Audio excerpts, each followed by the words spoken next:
Biba Uganda tukyagendera ddala mu maaso naye nga bambi subscribinga commentinga obanga tayari oira following Demix Media tubeero ne zi interview tubeero ne comedy zi exclusive byonna bana tubeera nabyo biba ne ebintu ebirala ebikoze amawulire ebikyakolera ddala amawulire bato zifuuse bato twali tulina we tugenda kulaba mu maaso awo bato ya Shiba ne ya Spice Dana beekuba omugambo naye ekintu ekirala ekisinze ennyo ekibadde kyabula naye kati kigenze kikomawo ze sitandi ozitegeera twabaddewo n'akabadi ka Fiki Gaza ne Khalifa Ganaga twali tuli awo Khalifa Ganaga n'asooka n'atimpula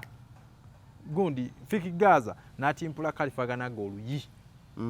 tugenda omunoonyanoonyako mubuuze owaaye kyabadde kitya ate owaaye you see Fiki Gaza oli mukyali wa Fiki Gaza yakuba Khalifa tumubuuza kiki omusajja amukubidde ki ndi affe tuli ba mukwano ffe tuli bakyali tulya mu kyekimu era ffe tulinywa kikopo kyekimu twalinda reaction ya Khalifa tetwagiraba mwamunoonyako twamunoonya namubuuza omusajja yakubira kimu ate kati ate naawe olaba ererere ne tugambe ekintu kyali kipange si kipange tugenda okuwulira mu ate balinayo show bombi mu London eyo wayisewo katini mbwate Fiki Gaza bamukutte bamusibye yagenze n'abaana tebamanyi kiddako tetulinawo kinusu kituza singa babadde wano Kampala twandirinnye taxi ya bbanja ne teri kulinnya nnyonyi ya bbanja kati abaana bali eyo bali stack ali luddawa bali eyo mu London Fiki Gaza bamukwadde London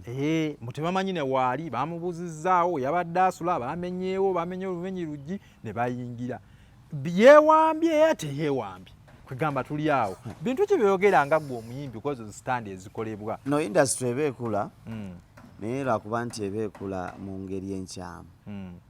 stand bwe ziyitirira obungi industry ebeekula naye ng'ekula mu ngeri enkyamu kitegeeza omwana ali eyaba amanyi nti bijja kuba byakuseetinga buseetinzi endongo eba teriiwo so nga ate beef bwebanga ya ddala muba muyina n'okukkirirako mu studio bwebanga biifu yaki yalaali muba muyina okukkirirako mu studio baproducer ne banyiga amapeesa amatuufu nze ndowooza eyange naye bw'ogamba nti gundi bakubye oluyi ate the following day bannange oyo muganda waffe tunywa naye ffe bolaba tulya naye tusula naye alla seza abawagizi mbanga abazanyira ku mutwe naye bwe lukolera nti lwa ddala mukkirireko ne mu studio baproducer banyiga amapeesa amaki amatuufu muwandule ebiga buli omu ebimuli ku mutima awo followa wajja mmanya nti abasajja batutwala buli muwagizi ajja kumanya we mwenkanankana amaanyi naye toyingidde studio mwevumye nga batembeyi oba baboda ontomedde onkalabudde ebinnyo nyoka ebinankani olinga enkudi ya jjajjaawo that is nonsense rubbish real fight let's do it in the studio mutuwe engoma ezitulika ezyakanga omuliro I remember ebiseera bya bato ya Bobby ne Bebe though nze nali nkyali ku ssule naye twabiwuliranga ne bagamba kati abasajja onaafulumizza luno kokodiosisi onaafulumizza Kataala onaafulumizza Kakoko onaafulumizza Kadingo waziwuliranga ennyimba naye nga zikutuukako n'owulira omweno ga Katonda oli nakuba agenze oli n'abuulirira onakati omubuulirira sigwa nzaala like let's do this okubuildinga industry ebya ddala nga tuzimbisa ttaka tukikolere mu studio tuve mu ebino kwesanga ku street kwewutulamu oyo katemba tebita gye bikola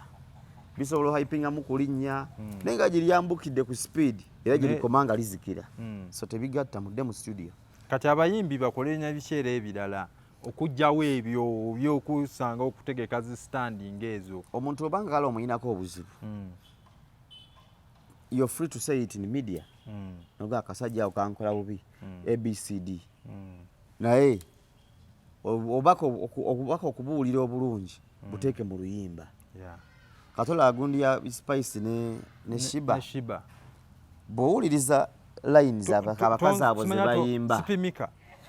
bowuliza line abakazi abo ze bayimba simanyi oba baani abawandiikira ne lines ze bawanda zikulaga nti waliwo olutalo emabega era tebasobola kweddamu kwekwata mu ngalo because of the music gwe bafulumya nti oli ajja nagaaye sipimika ko ye fake feminist tuganga owulira akuba ku nnyama kati kyemmanyira Cindy sorry Shiba ali mu studio ne Spice naye ali mu studio bagenda tujja wano tuwala mu bato nga kiri waffe aho mbasi balinaako buzibu kati ne bano kye balina okukola Fiki Gaza ne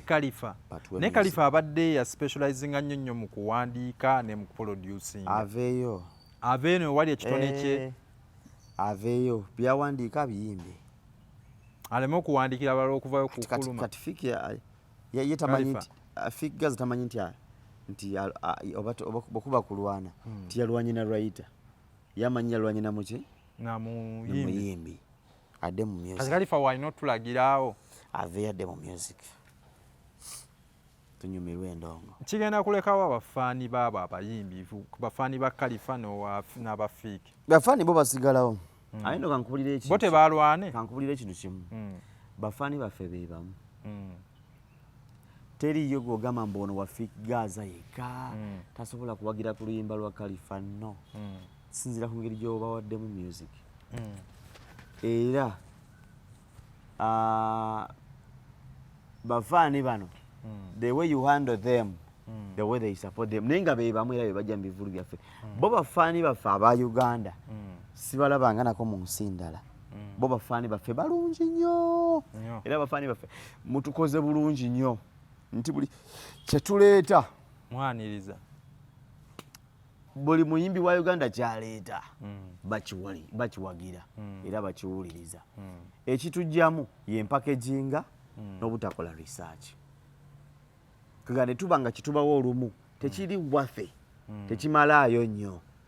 naye nga bo babeerawo era batuwagira buli kimu era kyemanyi bajja sigalawo kati abawagizi ba Fiki n'aba Khalifa kyebalinze kyekiri kyegambye balinda music kozi bano bayimbi bano si bayombi ale si babokisa nti balwanyi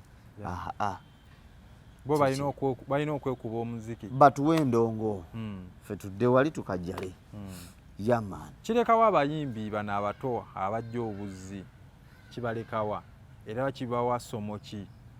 wali wegambidde nti nno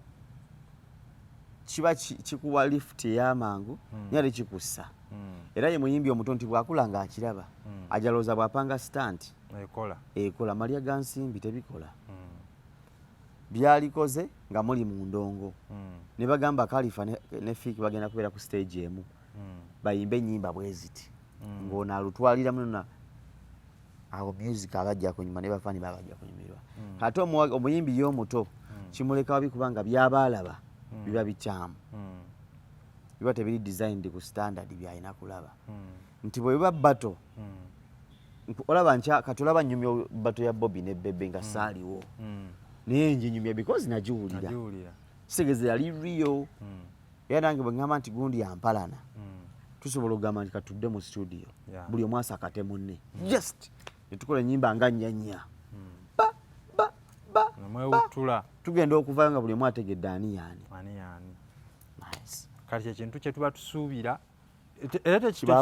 tetuyinza kwewuunya nnyo nga tutegese wetulabayo bato nti bagitimbe tetusobola kwewuunya tetukyewuunya ekyo teriiwo anti gambye ekizimbiddwa ku musingi oguli fake teri promoter ayinza kuyingira mbiri fake nti ono n'alaga ennyumba n'oli n'alaga kino teri nyumba ziriwa naawe tewali kati ani alina ennyumba ku bonna sijja kulimba tewali tebanatuuka ku eyo level bannaye ndowooza music wa stand oyo twanigize tumuleka tugire nga tumuvaako ffe tweragira amaanyi stand tuzikolere eri mu studio ne bannaye mubeere bulungi mweraba